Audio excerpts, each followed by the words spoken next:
Bueno, el enfoque de esta presentación es precisamente hablarles del delito de tráfico ilícito de migrantes. Un poco es concretar lo que hablamos en la mañana en relación a cómo la Fiscalía directamente o cómo el sistema penal asume el fenómeno de operación de distintas organizaciones criminales que promueven o facilitan el ingreso ilegal de personas al país, personas evidentemente que no son nacionales ni tampoco tienen residencia permanente.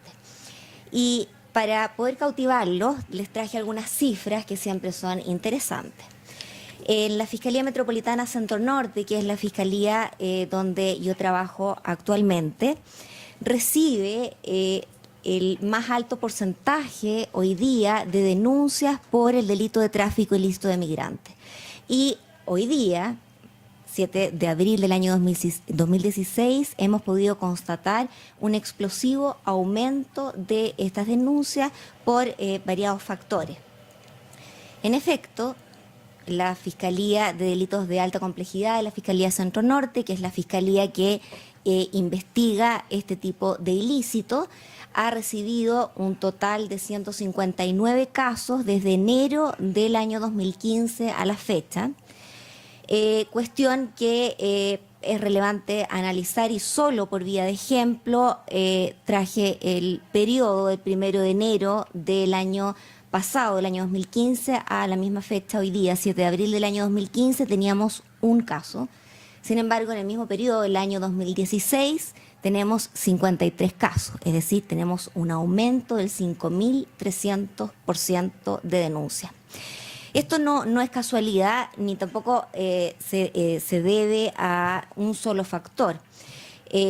Sin duda, las víctimas, las personas objeto de tráfico, no quiero ingresar directamente a esa discusión que va a ser objeto del tercer panel, se ha posicionado y ha utilizado los canales para hacer la denuncia respectiva. Pues bien, ese fenómeno ha implicado una serie de efectos, especialmente, les cuento desde ya, en el funcionamiento de la Fiscalía. Hemos tenido que elaborar un protocolo de denuncias directas con la finalidad de obtener la información adecuada o el máximo de información que las personas que realizan la denuncia nos puedan entregar. Y ha también implicado coordinar con Servicio Ejército al Migrante, con la Oficina de Derechos Humanos también de la corporación. Bueno, directamente en relación al delito de tráfico ilícito de migrantes, en primer lugar, los tratados internacionales son los que dan inicio a la regulación. La Convención Internacional sobre la Protección de los Derechos de todos los Trabajadores Migratorios es un antecedente, pero sin duda la Convención de las Naciones Unidas contra la delincuencia organizada transnacional y su protocolo, en este caso, para contra el tráfico ilícito de migrantes por tierra, mar y aire, es el instrumento internacional por excelencia que define y entrega una serie de conceptos que permiten y que permitieron en su oportunidad al legislador de la ley 20.507 incorporar esta figura penal por primera vez en nuestro ordenamiento. Primero, ya se ha dicho en algunas intervenciones, es básico recordar que el delito de tráfico ilícito de migrantes es distinto al delito de trata de personas. Si bien pueden encontrarse vinculados, como lo veremos al final de esta presentación, son delitos autónomos y efectivamente puede existir un delito de tráfico ilícito de migrantes sin que haya trata de personas y viceversa también. Los tres puntos principales que distinguen al delito de tráfico ilícito de migrantes del delito de trata de personas son, en primer lugar, el consentimiento. En el delito que nos convoca esta tarde, tiene relevancia el consentimiento en términos de que la persona objeto de tráfico lo que quiere justamente es ingresar al país de destino. La otra diferencia es en relación y vinculado con lo mismo, a la necesidad del cruce de fronteras, lo que no es requisito del delito de trata de personas, y un tercer punto que dice relación con la finalidad de la trata de personas, que no es necesaria en el delito de tráfico ilícito de migrantes. De hecho, lo que habitualmente ocurre es que el traficante de personas bota o deja abandonada literalmente a la persona como si fuera una cosa, o antes de la frontera o en la frontera.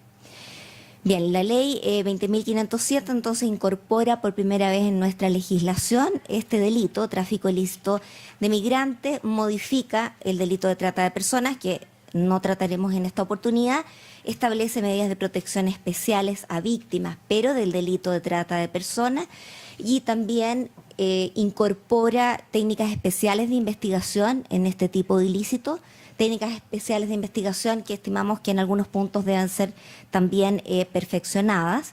Se establece un atenuante de cooperación eficaz. Estamos hablando siempre en el contexto de operación de organizaciones criminales y, como les adelantaba, establece técnicas especiales como la interceptación telefónica, la posibilidad de utilizar agentes encubiertos. Además, ¿cuál es el concepto de tráfico ilícito de migrantes? Se encuentra en la Convención de Naciones Unidas y su protocolo contra el tráfico ilícito de migrantes. Tiene relación con la facilitación de la entrada ilegal de una persona en un estado parte del cual dicha persona no sea nacional o residente permanente, con el fin de obtener directa o indirectamente un beneficio financiero u otro beneficio de orden material. Nuestro artículo 411 bis, que es precisamente el artículo que sanciona el delito de tráfico ilícito de migrantes, lo sanciona prácticamente en iguales términos a quien, con ánimo de lucro, facilite o promueva el ingreso ilegal de una persona al país, siempre obviamente que no sea nacional o residente. Una cuestión relevante a la hora de analizar el tipo penal es el bien jurídico que se protege.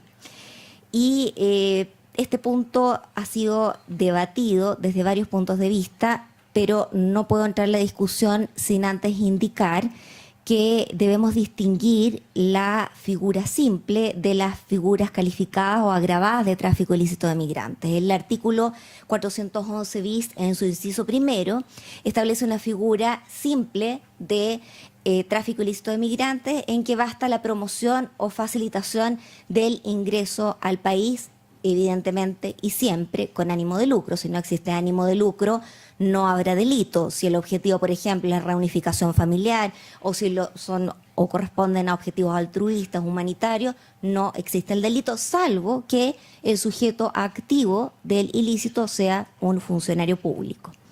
Y luego se regulan figuras agravadas o calificadas que dicen relación con la puesta en peligro, primero, de la integridad física o la salud del migrante, se agrava la pena incluso en ese evento, y otra agravación que también se traduce en una mayor pena a imponer cuando el migrante es menor de edad o se pone en riesgo su vida. Por lo tanto, en tales figuras calificadas, sin duda, nos encontraremos en presencia de otros bienes jurídicos como la protección de la integridad física, de la vida, incluso de los migrantes. El tema es respecto de la figura simple y que también cruza el resto de las figuras calificadas, además de los bienes jurídicos que les acabo de mencionar. Se protege la política migratoria del Estado o el normal desarrollo del tráfico migratorio, la regulación de la entrada al país, la afectación del derecho de permanencia del migrante y, como ya les indiqué, relacionado con los otros bienes jurídicos de las figuras gravadas. Existe hoy día relativo consenso en que lo que se protege en definitiva es la política migratoria del país, política que evidentemente tendrá que ser clara para poderle brindar una adecuada protección. Ese es el texto del artículo 411 bis, con las figuras simples y agravadas que parten una pena de 541 días y podría llegar a una pena incluso de crimen en el caso de que las personas objeto de tráfico sean menores de edad o se hayan puesto en riesgo o peligro su vida. La conducta es promover o facilitar Estos verbos rectores son absolutamente amplios, por lo tanto incluyen o incorporan una gran cantidad de conductas desde la compra de pasajes, por ejemplo, desde la coordinación de alojamiento para poder llegar al cruce de la frontera, servir de guía durante el cruce de la frontera, etcétera. Resulta también relevante destacar que estamos en presencia de un delito de peligro abstracto en la figura simple y de un delito de peligro concreto en las figuras calificadas. Respecto a la tipicidad subjetiva, se exige ánimo de lucro, como ya les adelanté, en todos los casos, salvo cuando el sujeto activo es un funcionario público. Y esto también debe entenderse en el contexto de que estamos hablando de de crimen organizado, de una organización ilícita que justamente lo que persigue es la obtención de financiamiento y de bienes materiales. Se pretende castigar entonces esa actividad lucrativa. Este ánimo de lucro, de acuerdo a la doctrina, que no es mucha, la verdad, porque es un delito nuevo, implica que se trate o estemos en presencia de un delito de tendencia, un elemento subjetivo distinto del dolo que debe, sin duda, acreditarse. La jurisprudencia ha incluido en los fallos que tenemos a la fecha casos o situaciones en que empleadores han promovido o facilitado el ingreso ilegal de trabajadores para actividades remuneradas en sus empresas sin que obviamente se haya podido establecer alguna finalidad propia del delito de trata de personas. Y ahí la relación entre ambos tipos penales. Es también importante hacer referencia al elemento normativo del tipo penal que dice relación con el ingreso ilegal, porque pareciera ser que el ingreso legal únicamente está definido por aquellos ingresos clandestinos. Sin embargo, nuestra jurisprudencia ya ha sido clara en indicar que es ingreso ilegal también aquel que se hace o realiza presentando documentación falsa o mintiendo acerca de antecedentes de los motivos de viaje o ingreso al país. Por ejemplo, indicando motivos de turismo que no se tienen cuando se ha podido establecer que ha sido la misma organización criminal la que ha entrenado, por decirlo de alguna forma, a las personas objeto de tráfico para que indiquen este motivo de viaje. ¿Qué sucede ahora con la situación del migrante? Claramente no es posible criminalizar al migrante por la conducta, en este caso, y habitualmente será el ingreso clandestino. En algunos casos también asociado la presentación o falsificación de documentación que permite el ingreso, y ello de acuerdo al claro tenor del artículo 5 del Protocolo contra el Tráfico Ilícito de Migrantes que prohíbe la criminalización. No hicimos referencia al sujeto pasivo y al sujeto activo, las figuras calificadas que se basan en el peligro o riesgo para otros bienes jurídicos que por regla general se ven afectados si consideramos las rutas que las organizaciones criminales indican para los migrantes, rutas que van variando con el tiempo y que en algunos casos resultan ser bastante peligrosas. Y créanme que las organizaciones criminales son bastante creativas en relación a la forma como se va sorteando los obstáculos que pudieran tener en cualquier país para poder, en definitiva, ingresar al nuestro. En tema de autoría y participación, al ser verbos rectores amplios, los de promover o facilitar la entrada ilegal al país, es amplia la gama también de posibles autores que participan en distintos momentos del periodo en que puede concretarse en definitiva el delito. La conducta del autor es la realizada por un inductor o partícipe finalmente y es la conducta o corresponde a la conducta de promover o facilitar. En el tema de intercrímenes, muy brevemente, el ilícito de tráfico ilícito de migrantes es un delito de mera actividad. Para algunos autores, tratándose de un delito de peligro, no es posible que el delito se dé en grado de tentativa. Sin embargo, para otros autores como Matus y Ramírez sí sería posible la tentativa del delito de promoción o facilitación. Sin embargo, es difícil poder pensar en algún caso porque cualquier conducta ya de promoción o facilitación, por mínima que ésta sea, implicaría la consumación del delito en definitiva. Respecto a la última parte, problemas concursales, no sé si estamos bien con el tiempo. 5 minutos. ¿Sí? Ya, creo que alcanzo. Es interesante porque a medida que ha pasado el tiempo, si bien el principal problema concursal del inicio o desde la entrada en vigencia o del primer tiempo de la entrada en vigencia del delito correspondía a la diferencia o al distinto tratamiento con el delito de trata de personas, cuestión que todavía es necesario en todo caso socializar, se ha visto en la práctica la concurrencia de otros ilícitos relacionados con falsificaciones documentales, falsificación de pasaporte, por ejemplo, que han permitido incluso llegar por esa vía a organizaciones dedicadas al tráfico ilícito de migrantes. Una primera cuestión es determinar cuándo existe reiteración de conducta. Esto es, si una organización criminal promueve o facilita el ingreso ilegal al país de 1, 2, 3, 5 o 10 personas en un mismo momento, comete un solo delito o comete 10 delitos de tráfico ilícito de migrantes. Y al minuto tiene que ver y está vinculado con el bien jurídico que se protege. Indica en este punto Matus y Ramírez que tratándose de bienes jurídicos personalísimos en las figuras agravadas por lo menos, debería existir reiteración de conducta.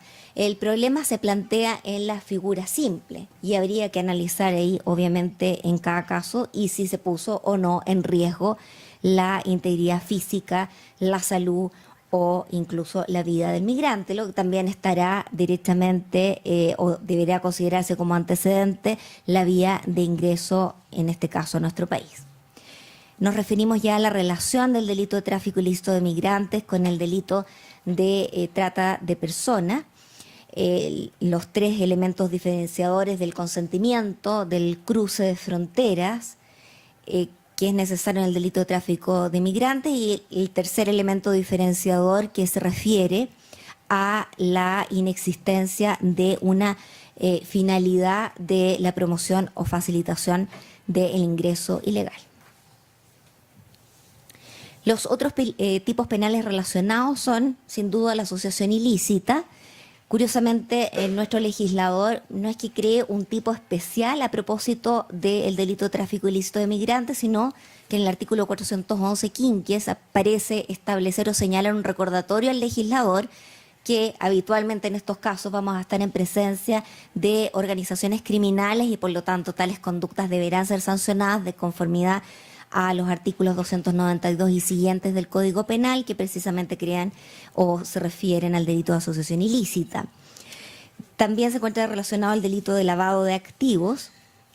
Se incorporó también dentro de las modificaciones de la Ley 20.507 el delito de tráfico ilícito de migrantes como delito base del lavado de dinero y aquello sin duda que resulta adecuado en atención a las ganancias ilícitas que provienen o que reciben las distintas organizaciones. Y de forma indirecta también debemos mencionar la responsabilidad penal de las personas jurídicas que se aplica cuando el lavado de activos proviene del tráfico ilícito de migrantes. Bien, muchas gracias.